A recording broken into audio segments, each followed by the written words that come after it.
श्री महालक्ष्मी स्तोत्रम्। नमस्ते सर्वदेवानां वरदाय नमो नमः। नमस्ते देवी देवेशी लक्ष्मी नारायणी नमो नमः। नमस्ते वदनारविन्देन्दी वरसुन्दराम्बुजे हिरण्यवर्णे सर्वेशी सिद्धलक्ष्मी नमोऽस्तुते। नमस्ते कमलाक्षी श्रीश्चामुण्डे मधुकैटभे हरेः प्रियसखी देवी महालक्ष्मी नमोऽस्तुते। नमस्ते सर्वयक्षाणां ऋषीणां च सुरेश्वरे धनदे धनदान् देहि सिद्धिदे सिद्धिदानि मे।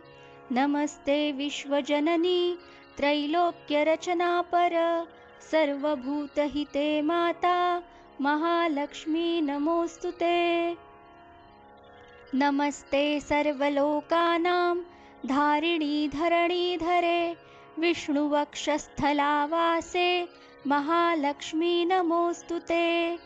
नमस्ते चन्द्रसूर्याग्नि वर्णे तेजस्विनी शुभे आयुरारोग्यमैश्वर्यं देहि त्वं मम सर्वदा।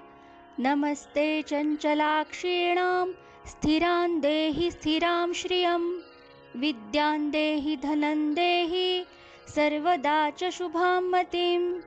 महालक्ष्मी च विद्महे सर्वशक्त्यै च धीमहि तन्नो लक्ष्मीः प्रचोदयात्।